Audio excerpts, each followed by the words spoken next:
When Imran Khan was sent to jail, most people believed it was over. News channels declared the end of his political career. Opponents celebrated. Social media was filled with mockery and jokes. Even neutral observers thought this was the final chapter. Because in our system, once someone powerful is jailed, they rarely return the same. Inside prison, people expected noise.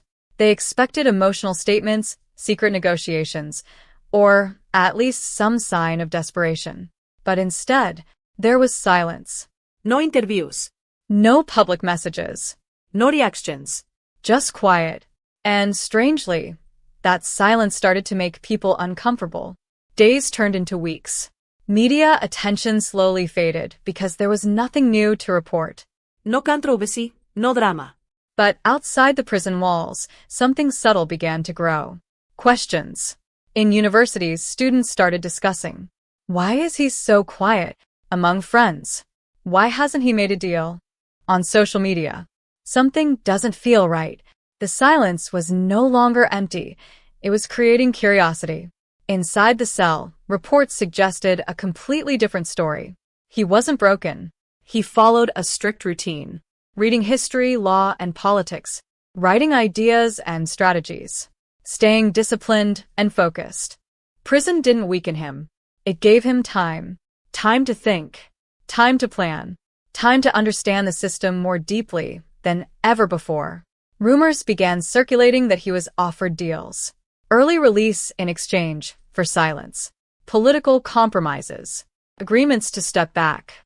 But every time, the response was the same. No. That refusal started making powerful people uneasy because they were used to control, and control requires compliance. Outside, the psychological shift had begun. Before his arrest, everything was loud. Rallies, debates, accusations. Now, in the absence of noise, people started thinking. And thinking is dangerous for any controlled narrative. Something unexpected happened.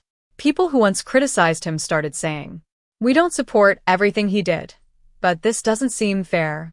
That sentence spread quickly. Because it wasn't emotional support, it was rational doubt. Silence created three powerful effects. It built mystery. People wondered what he was planning. It built respect. Even critics noticed his patience. It created doubt. If he was truly weak, why wasn't he breaking? The system had made a miscalculation. They thought removing him would make people forget him. Instead, it made people remember him more clearly. Without speeches, his past words echoed louder. Without defense, people began defending him themselves. In fact, they multiplied. What started as small discussions in classrooms and group chats soon turned into a wider conversation. People weren't shouting slogans yet. They were thinking, comparing, connecting dots.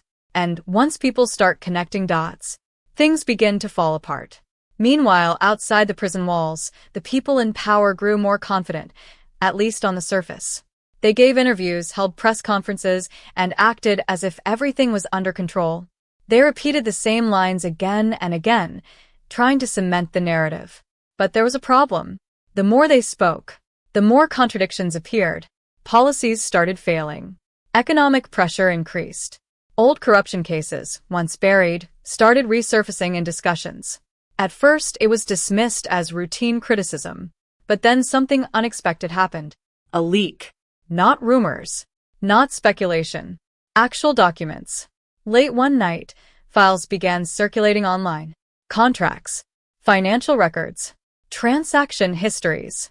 People initially ignored it, assuming it was just another conspiracy. But then analysts, journalists, and even ordinary users began verifying things. And slowly, the truth became harder to deny. Names started appearing. Familiar names. Powerful names. The same individuals who had once stood confidently in front of cameras now found themselves being questioned. Not by opposition leaders, but by the public. Social media exploded. Clips, documents, timelines, everything was being broken down, analyzed, shared. For the first time, the narrative wasn't controlled by a few voices. It was being shaped by everyone. And then came the shift. Before, people said, he deserved what happened. Now they started asking, Was he removed because he was a threat? That single question changed everything. Back in prison, Imran Khan remained the same. Calm. Quiet. Focused. But this time, the silence outside was gone. The noise had returned, and it wasn't in the control of the system anymore. Protests didn't erupt overnight. They grew. Slowly. Organically. Students gathered. Lawyers spoke up. Overseas communities amplified every piece of information. It wasn't chaos. It was pressure. Consistent, growing, impossible to ignore. The system tried to respond. Statements were issued. Explanations were given. Some narratives were adjusted. But it was too late. Because once trust is questioned, every explanation sounds like an excuse. Courtrooms became the new battleground. Legal teams pushed harder. Cases were re-examined.